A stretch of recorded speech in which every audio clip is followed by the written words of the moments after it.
आज की कहानी ऐसे व्यक्ति की है जो अपने काम से बहुत परेशान था और ऑफिस में अपने वर्क लोड से बहुत फ्रस्ट्रेटेड था। घर में अपने बीवी बच्चों से भी परेशान रहता था। बॉस की डांट से बहुत दुखी था। इस तरह से वो अपनी जिंदगी से पूरी तरह से थक चुका था। वो कभी भी दोस्तों और रिश्तेदारों से बात नहीं करता था। अगर कभी भी उनका फोन आता तो वो हमेशा ये सोचता कि उनका फोन क्यों आ रहा है। उसने पूरी तरह से अपने आप को खो दिया था। उसकी लाइफ में कुछ भी एक्साइटेड और क्रेजी नहीं था। उसको हमेशा ये लगता था मेरा होना और ना होना बराबर है। एक बार की बात है, एक दिन वो अपने घर पर ऑफिस का काम कर रहा था। तभी उसका बेटा आया और बोला, पापा मुझे होमवर्क करवा दीजिए। वो अपने ऑफिस के काम में बिजी था, इसलिए वो बच्चे को डांट देता है और कहता है, मैं अपने ऑफिस के काम करूं या घर पर बैठकर तुम्हारे काम करूं। बच्चे का मुंह उतर जाता है और वो अपने रूम में चला जाता है। फिर थोड़ी देर के बाद उसे रियलाइज होता है कि मैंने शायद बच्चे को गलत ही डांट दिया। मुझे एक बार जाकर उसका होमवर्क कंप्लीट करवा देना चाहिए। वो जब कमरे में जाता है तो देखता है कि बच्चा तो सो चुका है। उसकी होमवर्क की कॉपी उसके पास पड़ी है। उसने सोचा कि देख लेते हैं इसने होमवर्क कंप्लीट किया है कि नहीं। वो कॉपी देखता है और उसमें लिखा होता है निबंध लिखें, और उस निबंध का टाइटल होता है ऐसे काम जो आपको शुरू में तो अच्छे नहीं लगते पर धीरे धीरे अच्छे लगने लगते हैं। बच्चे ने उसमें पहला पॉइंट लिखा, thank you so much final exam का, जो स्टार्टिंग में तो अच्छे नहीं लगते लेकिन जब वे चले जाते हैं तो उसकी वजह से गर्मी की छुट्टी आ जाती है जो मुझे बहुत अच्छी लगती है।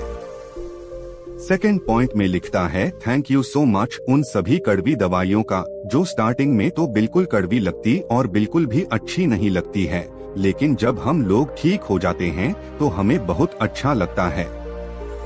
और थर्ड पॉइंट में लिखता है, thank you so much God मुझे पापा देने के लिए। स्टार्टिंग में जब वो मुझे डांटते हैं तो बिल्कुल भी अच्छा नहीं लगता और रोना भी आता है, लेकिन जब वो मनाने के लिए बाहर घुमाने ले जाते हैं और खिलौने दिलाते हैं तो मुझे बहुत अच्छा लगता है। इसीलिए thank you so much God मुझे पापा देने के लिए, क्योंकि मेरे दोस्त के तो पापा नहीं हैं। लाइफ इज ब्यूटीफुल, ये आखिरी लाइन पढ़कर उसकी आंखों में आंसू आ जाते हैं। उसको समझ आ जाता है कि वो अपनी जिंदगी में क्या कर रहा है। ये छोटा सा बच्चा ये बात अच्छे से समझता है कि कुछ चीजों को हमें अच्छा भी मानना चाहिए और बुरा भी मानना चाहिए। जरूरी नहीं कि जो चीज हमें अभी अच्छी नहीं लग रही है वो हमेशा के लिए बुरी हो। उस आदमी को रियलाइज होता है और वो हाथ जोड़कर और मन ही मन में भगवान को बोलता है कि थैंक यू सो मच भगवान, मुझे घर देने के लिए बहुत सारे लोग ऐसे भी हैं जिनके सर पर छत भी नहीं है।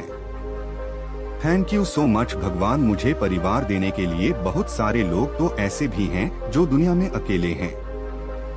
थैंक यू सो मच मुझे ऑफिस का इतना काम देने के लिए बहुत सारे लोग ऐसे भी हैं जिनके पास नौकरी नहीं है और काम भी नहीं है।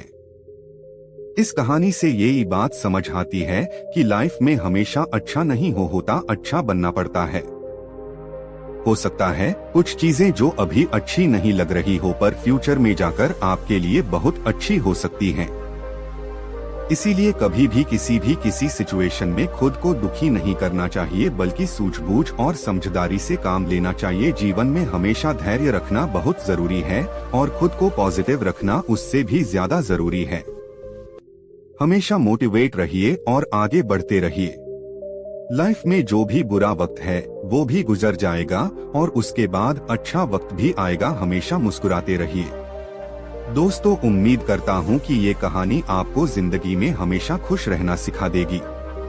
दोस्तों, आपको ये कहानी अच्छी लगी तो इसे लाइक करें और चैनल को सब्सक्राइब जरूर करें ताकि आपको इसी तरह की और कहानियों की नोटिफिकेशन मिलती रहे। दोस्तों, इस कहानी से आपको क्या सीखने के लिए मिला हमें कमेंट्स में जरूर बताएं। तो मिलते हैं फिर अगली कहानी में, तब तक के लिए अपना ख्याल रखें।